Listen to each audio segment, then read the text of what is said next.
Nagpapatuloy po ang talakayan dito sa Ang Paglilitis, Katarungan para sa Bayan at merong mga katanungan naman mula sa aming kasamang si Nikki. Yes, meron tayong katanungan para kay Attorney Dennis mula kay Ruby Ann Ontiatco ng Colegio de San Juan de Letran, Calamba. Good afternoon po, Attorney. Bali po ito po yung katanungan ko. Sa palagay po ba ninyo ay magkakaroon kaya ng EDSA Revolution muli kung sakalit hindi pabor sa pananaw nang marami ang magiging hatol sa impeachment trial po? Salamat po. Sana wag naman po. Karapatan po ng tao. Nasa saligan batas po natin yan na magpahiwatig ng kanilang damdamin. Kaya lang we've been through several already and sana naman maipakita natin na tayo'y maturing democracy, na hindi tayo kailangang nag-uumpisa parate. Na matapos yung ma-experience na ganon, tayo ay nag-move forward and that our institutions are starting to work for us. That we should be working towards that ideal, that we should not think of going back again, regressing. Kasi umpisa lang dapat yun eh. That will catapult us. It has already done so. So let's move on. Wag po sana. Meron katanungan para kay Attorney Dennis. Alam natin na kapag pinatestigo ng depensa si Chief Justice Corona, maring ma-corner siya, maring maging disadvantageous para sa kanya yung pagtestigo niya. Pero for the prosecution, pwede ba maging disadvantageous kapag pinatestigo si Chief Justice Corona? Attorney Dennis? Yeah. Bilang isang practicing lawyer myself, no? I've been in litigation also. Everything's fair game here. Diba? Pag pinaupo ho si Chief Justice, maaring he will be in a precarious situation where, as we have seen, lalo na yung mga senador, na hindi mo naman pwedeng objectionan yung mga tanong nila, pwede lang buksan ang kung ano man ang usapin at itanong kay Chief Justice to the point na mababasto siya, wala na sa issue, wala na sa lugar, pure chismis na lang, pure politika na lang, no? Iyon ang nakakatakot doon. Kaya lang, sa isang banda, hindi rin piyesta ang prosecution dito. Alam nyo, kung ako yung nasa depensa, may isang pwedeng mangyari rito. Alam nyo, itong impeachment na to is a tool for accountability. You see? We are impeaching, or the Chief Justice has been impeached purportedly because of his wrongdoings. He is not fit to be in office. On the other hand, ang defense niya, sabi niya, hindi ho, politika lang ito. Marami siyang sinabi. May isang justice dyan na gustong maging Chief Justice. May isang talong Vice President na gusto niyang umupo. Merong kaso dyan na gustong panalunin kung mawala si Chief Justice. Okay. Pag pinaupo si Chief Justice, ito ang pwedeng mangyari. Nung nanood tayo ng TV noong mga nakaraang linggo, inamin po ng Malacanang na inimbita ni President Aquino si Chief Justice Corona na mag-dinner. At nag-dinner po sila sa bahay po ni Balsi. Ito po ang sinabi ni Secretary La Cierta. At matapos daw po silang maghapunan, nanigarilyo po sila, yung iba, iniwan daw po si Chief Justice at ang ating Presidente.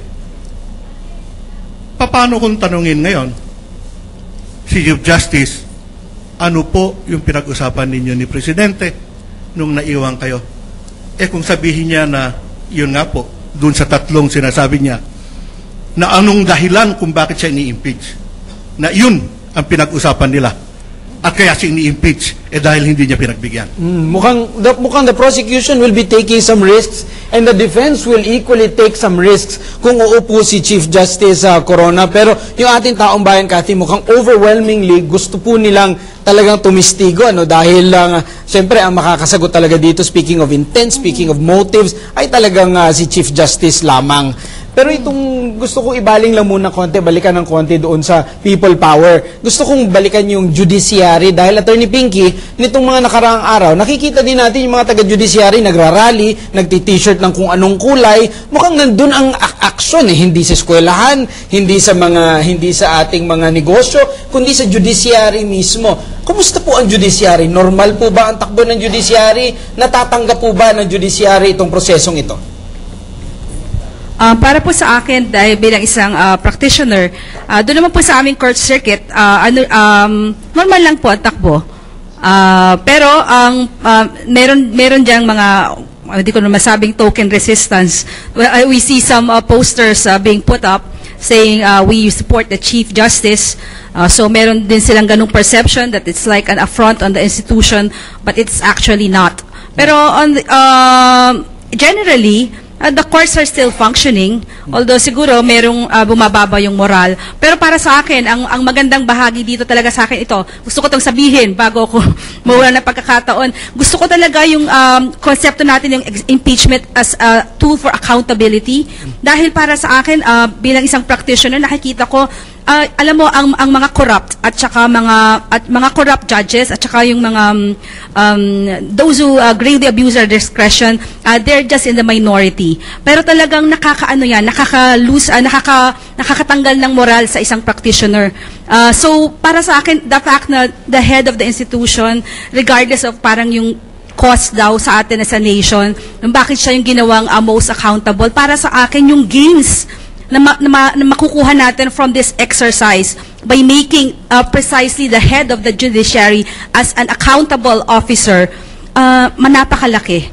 Pagka naging matagumpay at naging tama ang naging desisyon ng ating mga senator judges. Impeachment as a tool for accountability. Gusto kong tanungin si Attorney Bong, sa tingin mo po ba sa nangyayaring ito sa paglilitis ni Chief Justice Corona, ito ay magiging ehemplo nga para sa iba pang mga public servants? Opo, talagang sa akin lalo akong tumapang Dahil kung may nakita akong judge na loloko-loko, titignan ko lang kung anong saan ba nakatira to at saan ba yung kotse niya, ano ba yung ginagamit niya. So, pwede natin siyang ireklamo for unexplained wealth din, di ba? Kasi dati alam natin, pag natalo tayo sa isang judge, appeal lang Pero hindi natin alam na ito palang judge na to, napaka-corrupt.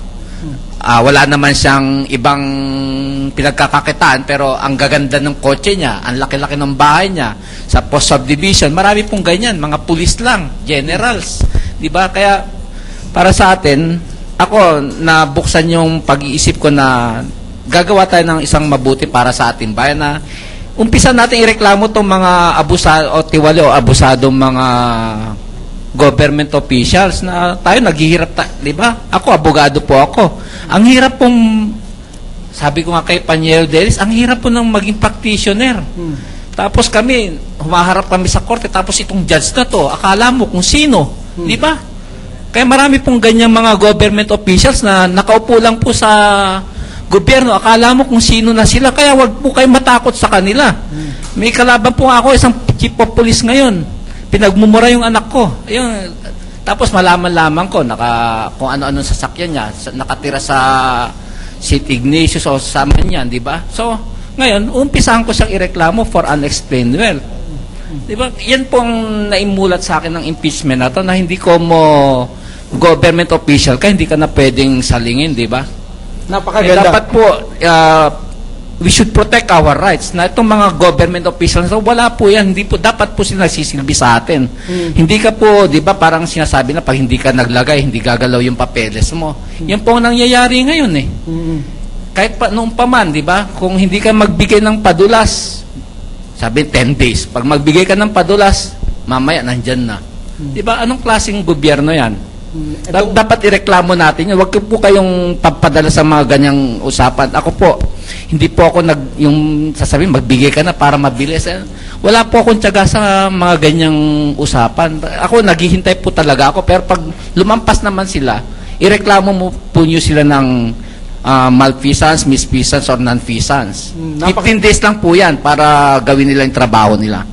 Napakaganda po ng sinabi ni Attorney Bong, hindi po tayo matakot. We should be vigilant at dapat ipaglaban natin yung ano ang tama at huwag po tayong matakot dun sa mga tiwali. Samantala, Mark, dahil nga itong nagaganap na impeachment trial ay isang political process, alamin natin ang iniisip at saloobin ng taong bayan. Narito po ang resulta ng ilan sa mga online surveys. April 10, 2012 at 10 a.m., ito po yung online pollster. Are the pieces of evidence enough to impeach Justice Renato Corona? Online poster as of April 10, 2012, 10 a.m., 57% yes, 43% no. Ito naman mula sa Philippine Star, ang tanong po, do you think Chief Justice Renato Corona will be convicted by the Senate? Ang sumagot pong respondents, 35,212, 61% sa kanilang nagsabing yes, 39% ang nagsabing no. Galing pa rin po sa Philippine Star, would you like to see Chief Justice Renato Corona take the witness stand? Ito po yung naging resulta. 16% says no, 84% naman nagsasabing yes.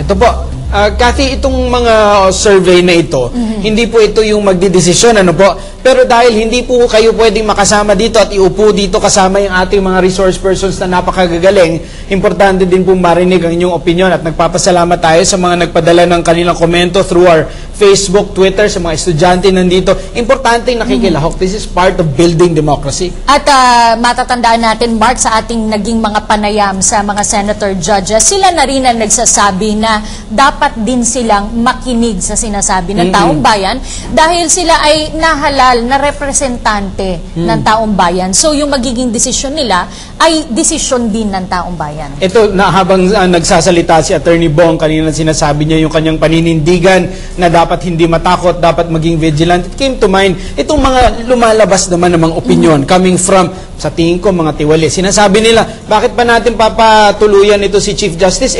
Itong mga nag-aakusa, mga masasama din.